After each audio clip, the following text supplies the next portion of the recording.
Le ferite portate all'umanità dal cambiamento climatico sono paragonabili a quelle derivanti da un conflitto globale.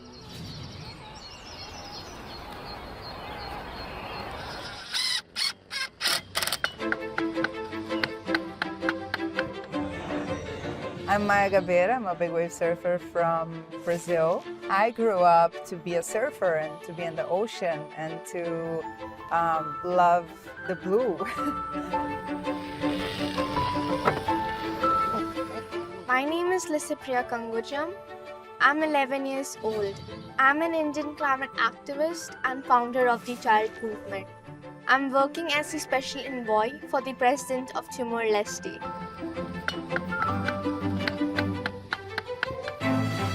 My name is Ineza. I am an ecofeminist based in Rwanda. I am part of the community who is facing most impact of the climate change. My name is Sophia Kianni, and I am a 21-year-old Iranian-American climate activist and social entrepreneur. And I'm also a junior at Stanford studying science, technology, and society.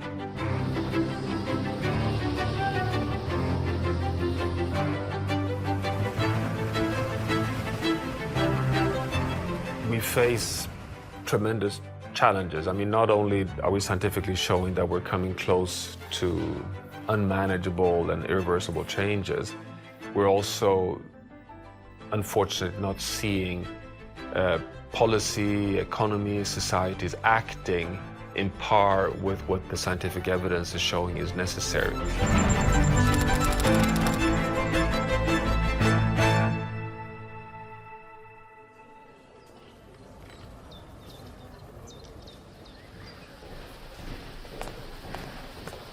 The Earth4All fundamentally is the 50-year update of the Limits to Growth.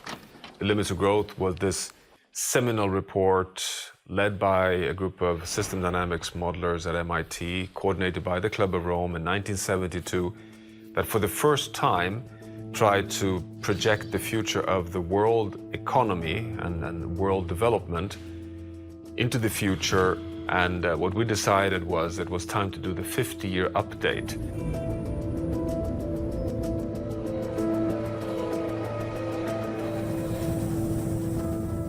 In 2022, we published the Earth4All report, updating it to the Earth4All model to have more climate, better representation of finance and equity and agriculture and economics, to try and answer the following question: can we envisage a world that develops within planetary boundaries? So basically having a world that can develop on a stable planet and look at scenarios to the future to see what may be plausible outcomes.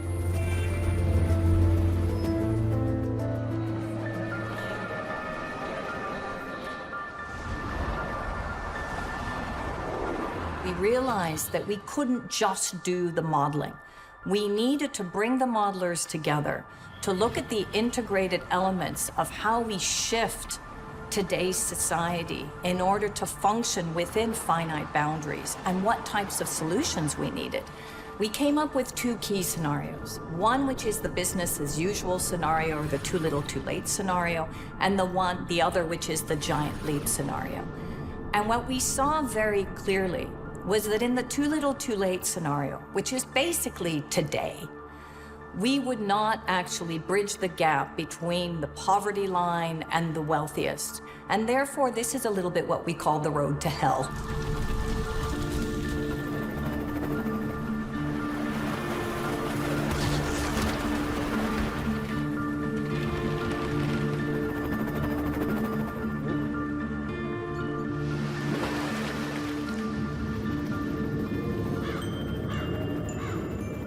The hopeful scenario is the giant leap scenario. The giant leap scenario is a scenario that takes into consideration the needs of today's society and today's citizens across the globe.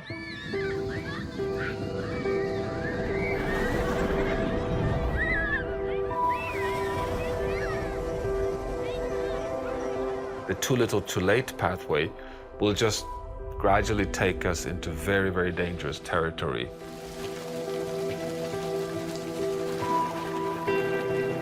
We will fail on climate, we will fail on biodiversity, we will transgress the planetary boundaries, and we will start really undermining human well-being as the planet starts sending more and more invoices back to the economy.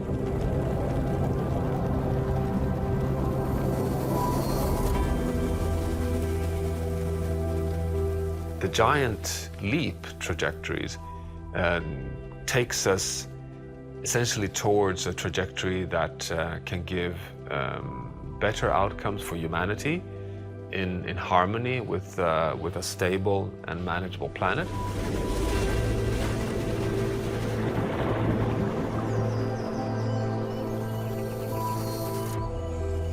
Problem is that things are interconnected. So if you start to do just something on energy, but you don't do something on inequality, then you can make inequality worse, and that will impact the energy back in a bad way. The big 5 turnarounds that we found in the system are like levers in a big machine, are eradicating poverty, addressing inequality, creating true gender equity so that women are not let out but have a more equal standing. The 4th is to transform the food system, and finally the energy system, which drives all the 4 others by giving everyone access to clean energy, which means abundant renewables.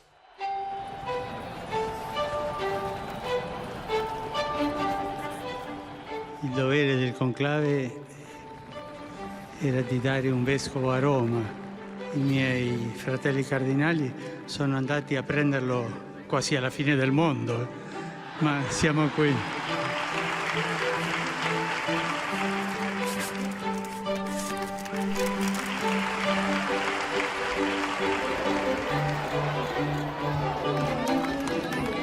Amare la nostra casa comune e prenderci cura di essa e dei membri più deboli della nostra famiglia.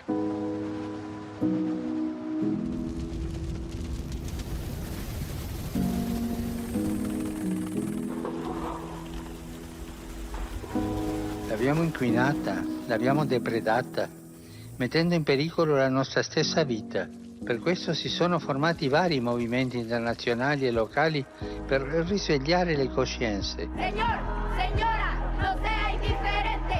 Apprezzo sinceramente queste iniziative e sarà ancora necessario che i nostri figli scendano in strada per insegnarci ciò che è ovvio, vale a dire che non c'è futuro per noi se distruggiamo l'ambiente che ci sostiene.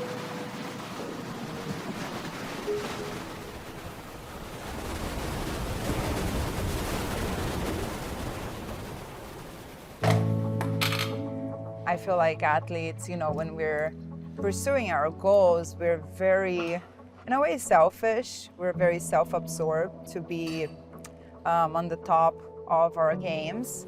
Around 2020, when I broke my second world record, that's when I lifted a lot of my expectations off my shoulders, and I said, okay, so how can I give back more? How can I be more engaged?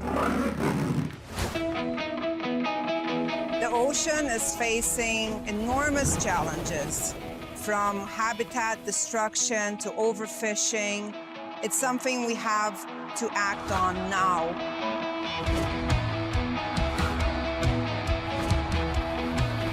Here's Maya. Wow. And this one's got a wall on it. And look at the massive left that she's on it. Look where she's putting herself, too. You and me, we're part of this balance, but our footprint is threatening it all.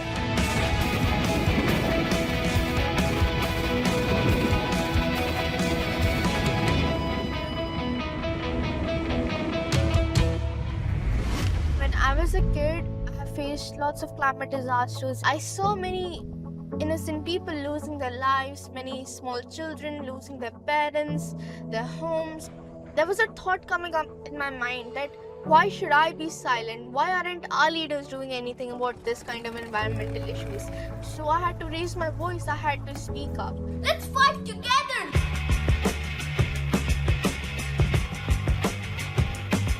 More than 30.3 million people living in Delhi is drinking this bad water.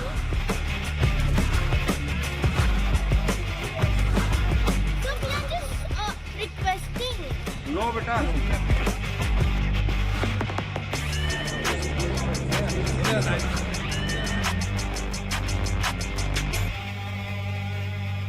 I'm part of this generation where we do not only want to blame the past mistake, we simply want to also really shape what the concrete solution can look like, because we know the fear of losing our future, because we are living at that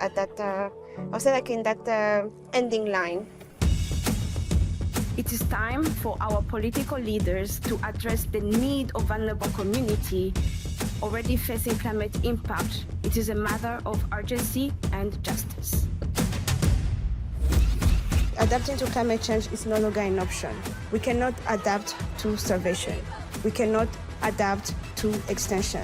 We must put loss and damage finance at the center of the COP26. But remember, while extreme weather affects the most vulnerable community first, it will eventually touch all of our lives.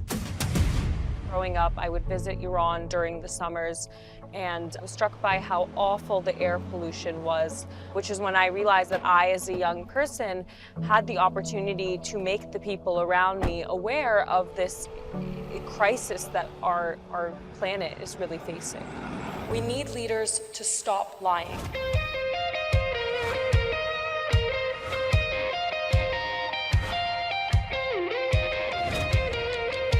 Nancy Pelosi, you must meet with us and hold yourself accountable.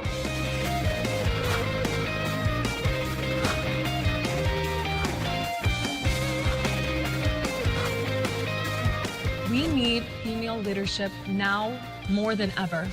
After all, we don't call it Mother Nature for nothing.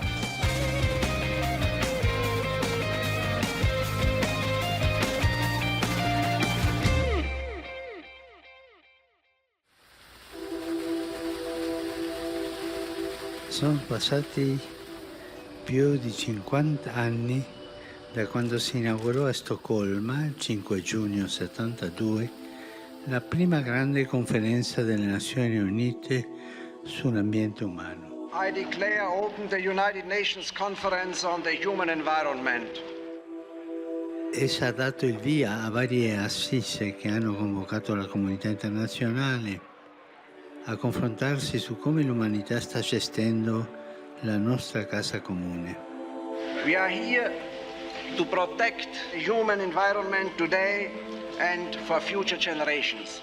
In questa metà di secolo sono cambiate molte cose. Basti pensare all'avvento delle nuove tecnologie, all'impatto di fenomeni trasversali e mondiali come la pandemia, alla trasformazione di una società sempre più globalizzata che ci rende vicini, ma non ci rende fratelli.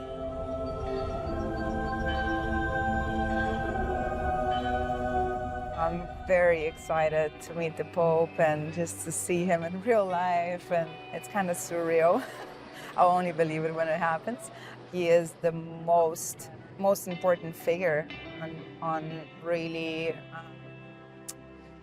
valuing what climate change has done to humanity and the huge need to find a way to reconnect human with nature. To me, his legacy is the biggest one we have. I expect him to continue his love and blessings and to raise his voice for climate action. And I'm coming here all the way from India to urge him to tell the rich country nations to pay for the loss and damage from the rich country nations to the global south. I think we need everyone from every discipline, from every religion, from every sector to be engaged on the issue of climate campaigning. And so I hope that his words combined with the urgency of young people is enough to compel world leaders to hopefully feel action and feel compelled that they should take this more seriously. He's standing the right side of the corner, if I would say, because he wants to really remind the world that we have to stand together in solidarity as human, as Christian, and also with the planet. And I feel like that is something that we could embrace for the longer journey. I think the Laudato Si was a watershed moment. I think it's incredibly important to integrate science with equity, with the right of every human being to have the chance on creation or the Earth system, however you define it. Domani, come sapete, sarà pubblicata l'enciclica sulla cura della casa comune che è il creato.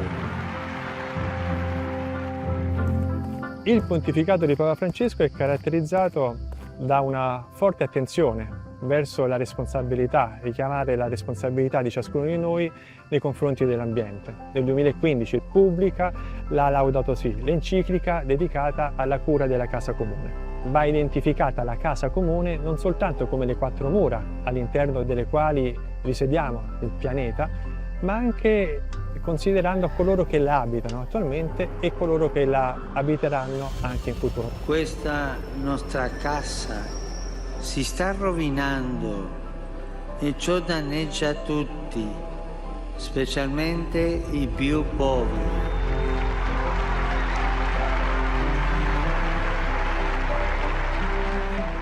Secondo Papa Francesco è necessario incidere sul cambiamento degli stili di vita.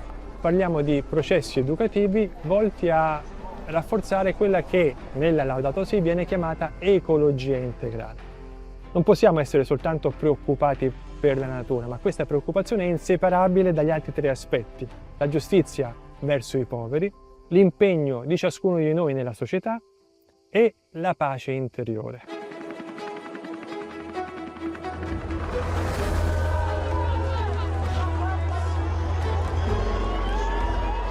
Este anciano que les habla, pues ya estoy viejo, sueña que vuestra generación sea una generación de maestros. L'aspetto educativo è fondamentale per Papa Francesco e questo mette in luce proprio un rapporto speciale che lui ha con i giovani. La leva educativa è uno degli elementi fondamentali per avviare questo cambio di rotta, da una cultura dello scarto a una cultura della cura.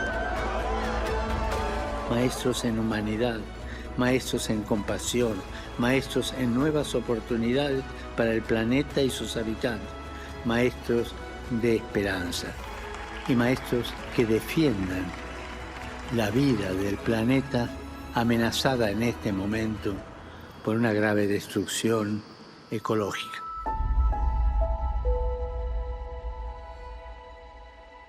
Quando parla di educazione all'ecologia integrale, parla anche per poter recuperare i cardini della vita sociale. Responsabilità, rispetto reciproco, attenzione agli altri, solidarietà, che devono in qualche modo impregnare la vita di tutti noi.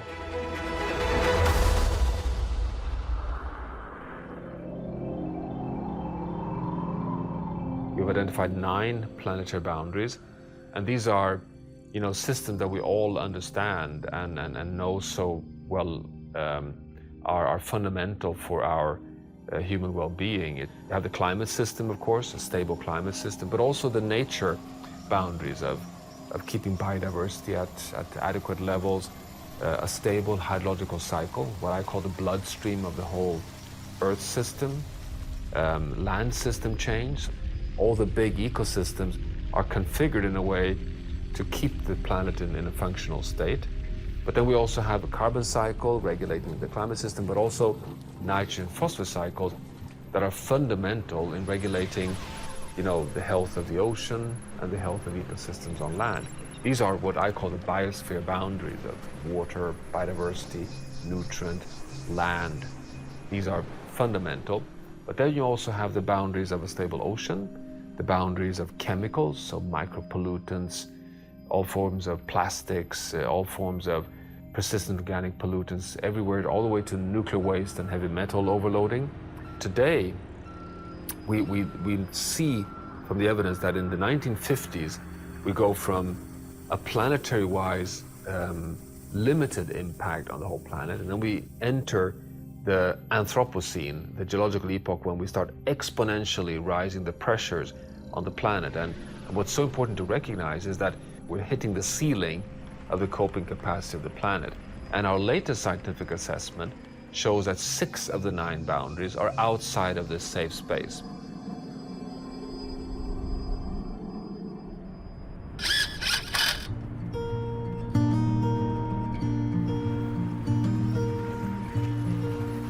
Climate activism isn't always about protesting on the streets. You can bring a lot of positive response, a lot of positive changes around us, instead of just being silent, instead of just waiting for our leaders and governments to take action, But I'm also saying this, that sometimes we shouldn't have optimism for greenwashing speeches and activities by big companies, big fossil fuel companies and our leaders, because they are just telling empty false promises. They are doing nothing. One person does have the opportunity to make a difference. The fact that I've been able to mobilize now over 9,500 people to sign up to volunteer with my nonprofit is a feat that I can barely even comprehend.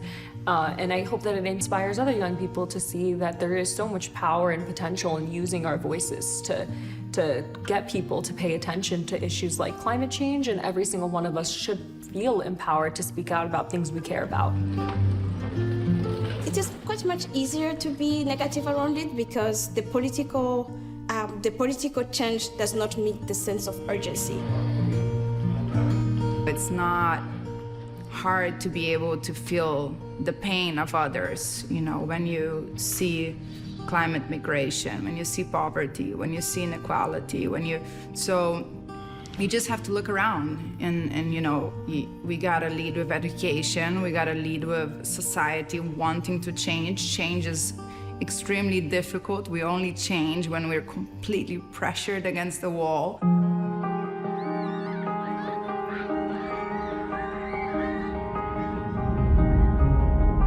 It's important to be an optimist because it's the only way that actually we can continue to fight against some of the inequalities that we see, and also in particular when we see the polycrisis that we're in today.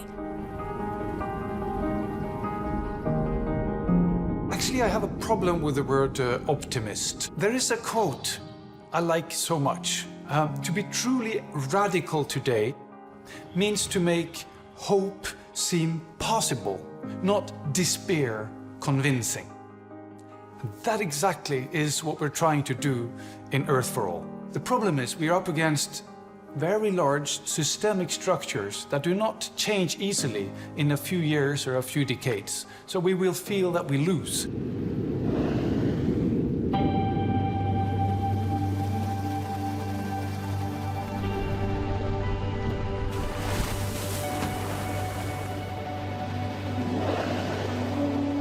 Take the Greenland ice sheet. We are likely to push the button for irreversible, unstoppably melting the Greenland ice sheet. Now, it wouldn't melt overnight. It wouldn't be like Monday morning, 7 meters catastrophe. If that was the case, I can assure you the world would rise and say, let's shut down the fossil fuel-based economy immediately. We cannot risk losing the Greenland ice sheet. Now we are facing exactly the same risk. We are very close to losing the Greenland ice sheet. But it may take 1,000 years, but it would be unstoppable. But because it may take 1,000 years, even if it only takes 200 years, or let's say 300 years, meaning that the Maldives and Tuvalu and all the low-lying island states are doomed. But they won't be doomed next year. They may be doomed in 30 years or 40 years. But for some reason, in our economic paradigm and in the way we account for risk, we are unable to factor in the value of protecting things that we cherish 30 years, 40 years, 50 years down the line.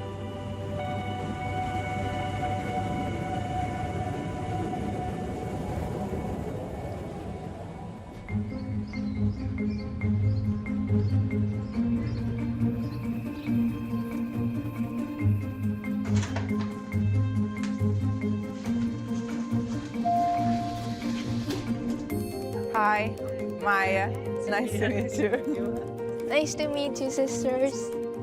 Hello, Ineza. Nice to meet you. I'm a political activist here in Rome. And I had the honor, which is huge and great, and I'm pretending this is not happening, so it's all easier for me. I can pinch you if you want, to see if it's real. No, it's real. No, it's amazing because, of course, there are a lot of things we should and could talk about.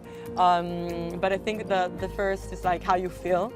Do you feel like people are backing up for you? We are in this era where we know that each voice of ours matter and each voice really can inspire hope and concrete action. But the big question is, will the voice be attributed to concrete action? Because activists, most of the time people be, especially political leaders, they're like, activists is like a banner and people outside who's gonna be shouting on the thing they want to see changing. You see, we're struggling in India. We can't raise our voice in India, you know. The government tried to threaten us. Even I got detected by the police many times, but I can't get arrested as I'm a minor. Yeah, so it's very hard for us. We struggle a lot, you know. You can't get arrested if you're a minor? Yeah, but I can get detained, you know. Yeah.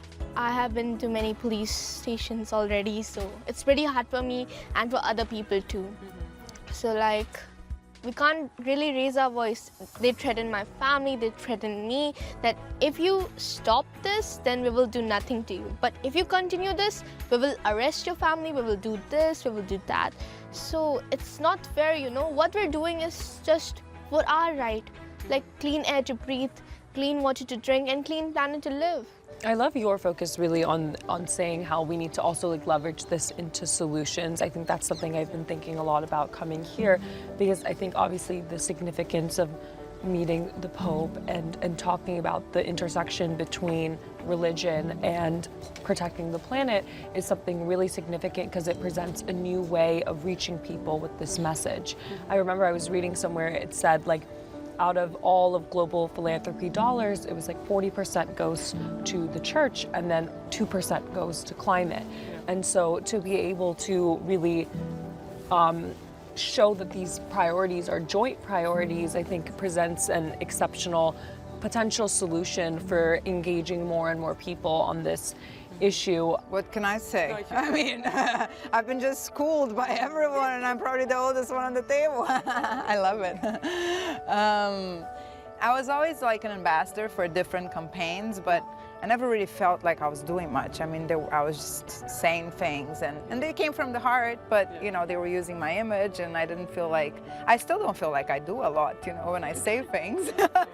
You know, I'm like, what am I exactly doing? And that's the thing, like you can go out there and create a beautiful speech, but what does it really change, right? I mean, what is the impact on the laws? And that's why I sit on the board of directors of Oceano, which is completely focused on law changing, on policy making. There's a disconnect between that we continued operating as if things are quite stable and we're doing progress actually, but we're doing progress much too slowly. And compare that with the fact that we're continuing to increase emissions and we're continuing to lose ecosystems. So there's a serious disconnect. Why is this? Well, of course there are many reasons why we are continuing to struggle with the pace of change. One is that you cannot blame science for our inaction. If there's any critique here is that I believe that we need to communicate the risks we're facing even more eloquently and more often, and have more risk assessments. What do we want? Climate justice! When do we want it? Now! If we don't get it! Shut it down! If we don't get it! Shut it down! And it's not science that is scaring young people or anyone else to inaction. What scares people and what really makes young people nervous is that we're not acting. That we have policymakers and economies and companies and societies that continue to sit still in the boat when the boat is starting to sink.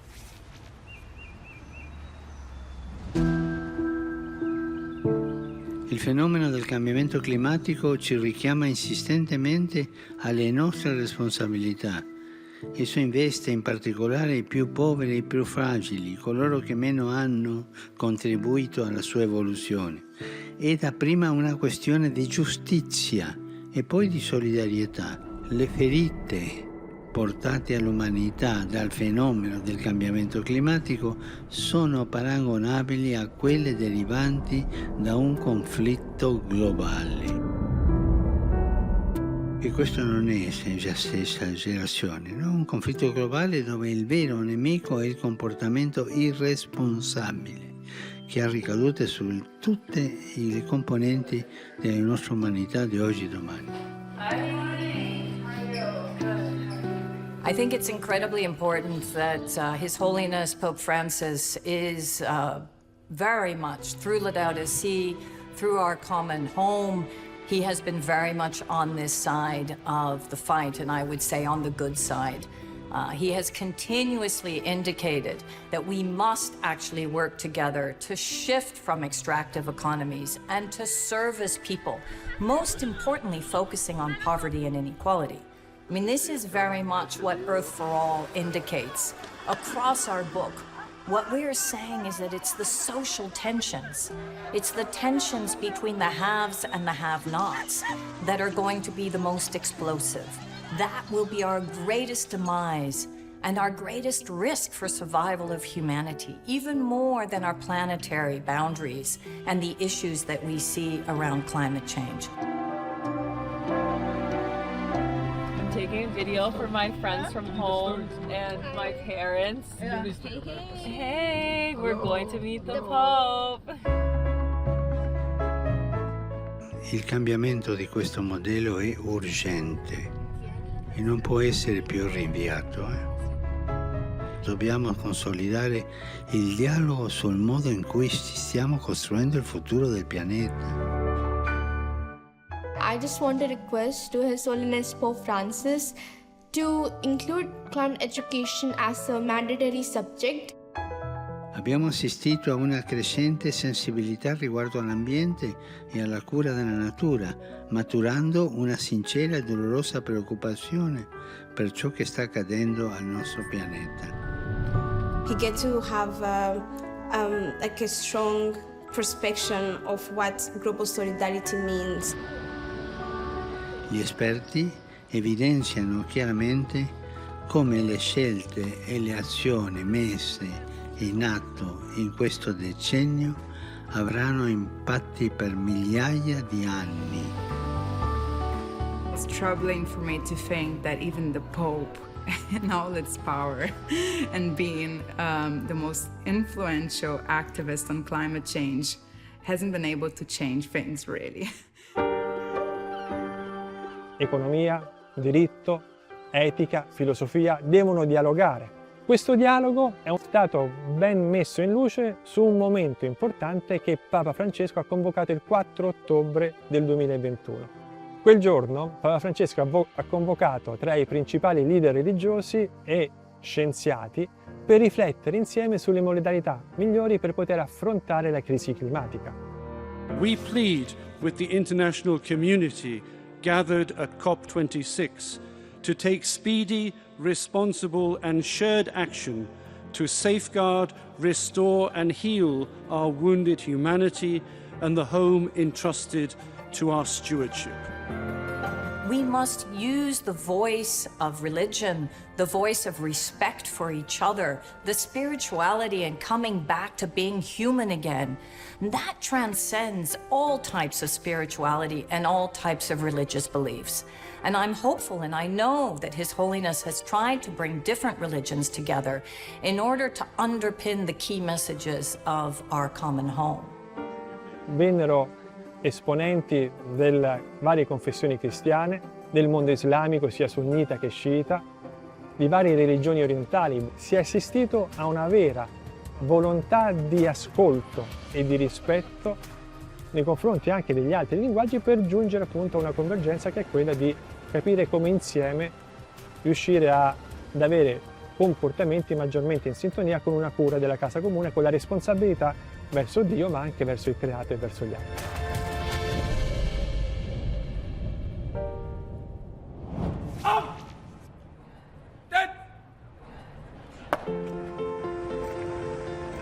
Mentre l'umanità del periodo post-industriale sarà forse ricordata come una delle più irresponsabili della storia, c'è da augurarsi che l'umanità degli inizi del secolo XXI possa essere raccordata per aver assunto con generosità le proprie gravi responsabilità. I think there's a very strong theological link here, and I'm really proud of leading an institute now that was part of scientifically informing the developments of Pope Francis' whole articulation of the links between religion and climate, the climate challenge. And I really hope that that all churches and religious belief systems in the world continue really supporting the need for us to be stewards of the whole of creation, to be stewards of the whole planet for humanities.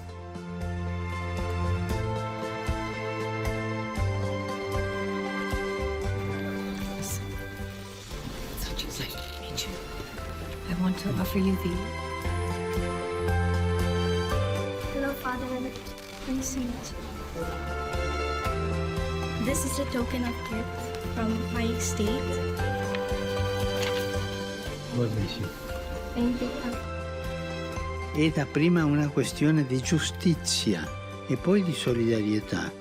Il cambiamento climatico ci riporta anche a fondare la nostra azione su una cooperazione responsabile da parte di tutti. 10 years ago, among our big enemies, in a way, was the church, because it didn't have a good policy, really, on the earth and the environment. I was thrilled when Pope Francis came out with the encyclical Laudato Si, because suddenly we now have a huge ally and potentially 1 billion involved Christians that see the shift towards a stewardship is part of what it means to be human and taking care of God's creation. Il concetto profetico di ecologia integrale viene coniato per la prima volta nella Laudato Si, ma si può dire che non nasce nella Laudato Si, ma è frutto di una riflessione che è avvenuta anche nei precedenti pontificati. Basti pensare che nel 1970 Paolo VI, rivolgendosi alla FAO per il 25° anniversario della sua istituzione, parla di catastrofe ecologica. Giovanni Paolo II, nel 1979, dedica la sua prima enciclica programmatica, la Redemptor Omnis, a tutta una serie di questioni sociali importanti. E una di esse è proprio la questione ambientale, che viene intesa in senso ampio, collegato con altri aspetti, proprio come fa l'ecologia integrale. Benedetto XVI da molti veniva chiamato addirittura Papa Verde. È morto e risorto. In questo momento la testimonianza di Papa Francesco è estremamente importante. Papa Francesco ha prodotto una enciclica di un valore storico che affronta a tutto tondo le tematiche dell'ambiente e della salvaguardia della nostra terra madre. Oggi, dopo 8 anni, si capisce l'importanza di questo documento e il fatto che questo concetto dell'ecologia integrale vale a dire che tutte le sofferenze che noi realizziamo nei confronti dell'ambiente si ritorcono contro di noi e in particolare contro i più poveri. Si tratta di una sfida grande e impegnativa perché richiede un cambio di rotta, un deciso cambiamento dell'attuale modello di consumo e di produzione, troppo spesso impegnato nella cultura delle indifferenze, dello scarto, scarto dall'ambiente e scarto dalle persone. When I first entered the room, I honestly was speechless. I hardly knew what to say, but it was so incredible to be in his presence, and the Pope was just so lively and energetic, and he definitely left such a great impression on me, and you could really tell how much he cared about the planet and how impassioned he was when he was giving his speech. You feel like the younger generation with the older generation, they're not connected. But then being in the room, hearing his prayer, his speech, it kind of gave me a sense that we are in that phase where the older generation and the current generation and the next one, we are standing in global solidarity, especially in dealing with the climate crisis. So it kind of gave me like a little bit much more of a hope. I requested him to include climate education as a compulsory subject in all the thousands of Catholic schools all over the world. It's amazing, it's inspiring, and he gave us the energy we need to hopefully inspire more people tonight. Dal Parco Archeologico al Colosseo di Roma al Tempio di Venere a Roma, il miglior applauso per Sophia Kianni dagli Stati Uniti, Licypriya Kangujam da Timor-Leste, Ineza Grace dal Ruanda e infine dal Brasile, Gabeira. Prego ragazzi, welcome here on the stage.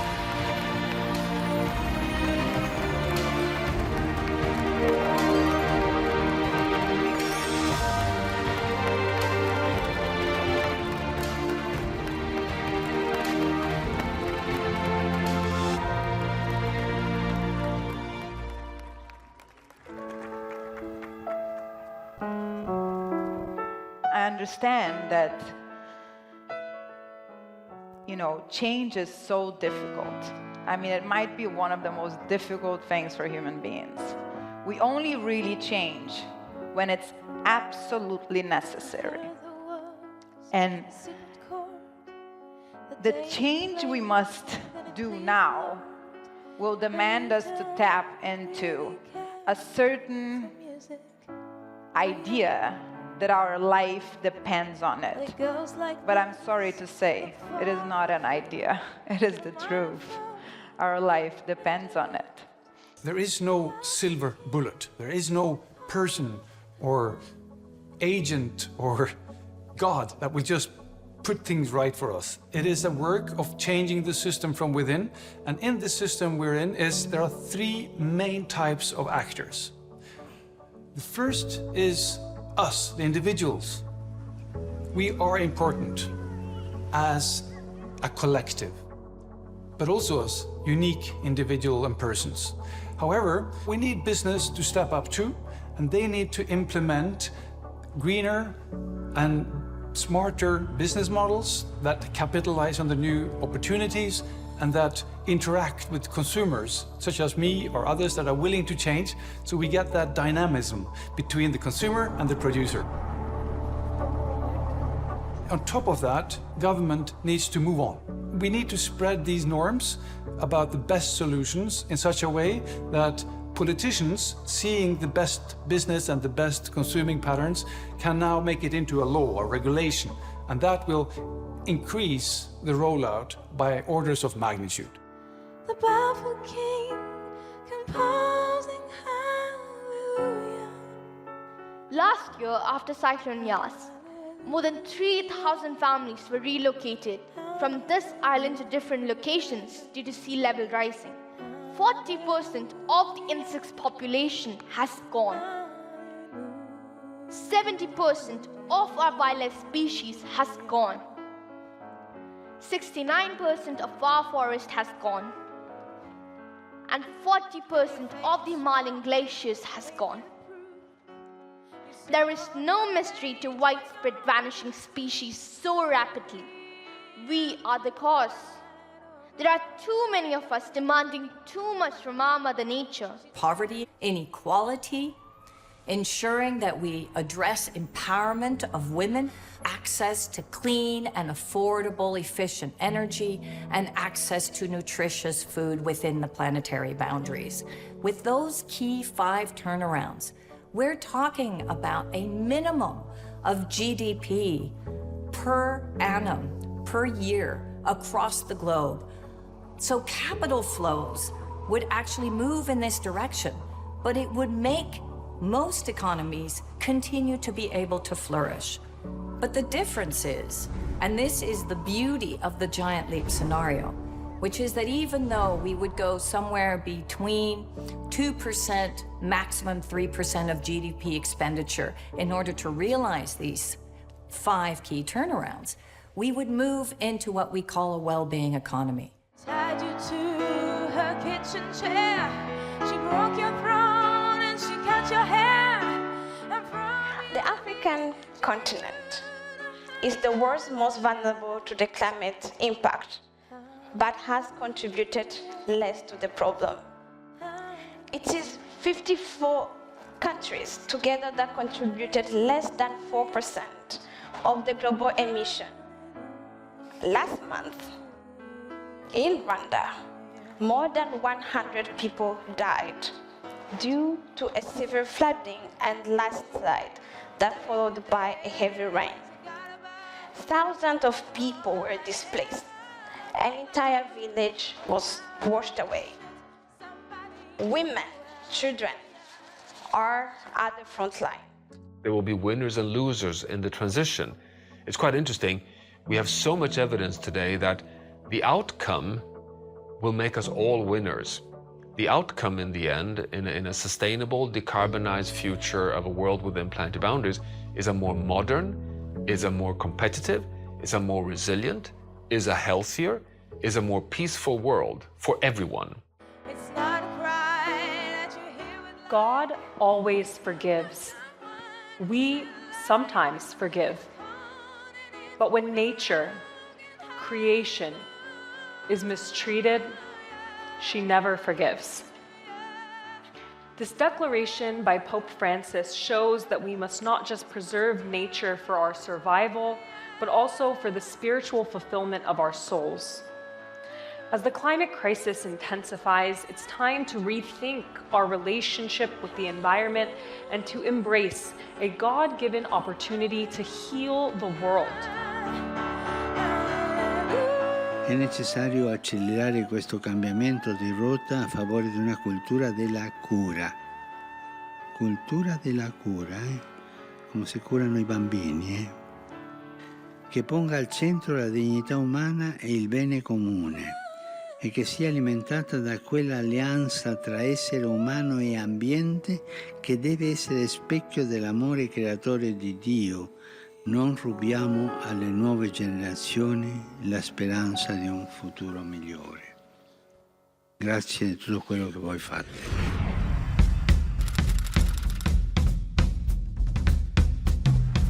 We demand the establishment of the loss and damage finance now. We need it to be new, accessible, and the finance need to be transparent and reaching the frontline community who are dealing with the loss and damage on a daily basis. I would like to conclude this documentary film by saying that this documentary film can make a huge difference. It can make a huge impact to our lives, and it will help to save our planet and our future. So I would like to conclude this with a message. Every step we take can make a huge impact on our life, on our Mother Earth, on our environment, on our nature. We all have the opportunity to believe in something that is so much bigger than ourselves. Something that is bigger than all of us, which is our shared collective humanity and our love for the planet. And I hope that we can all come together to think and fight for the solutions that will ensure our shared survival.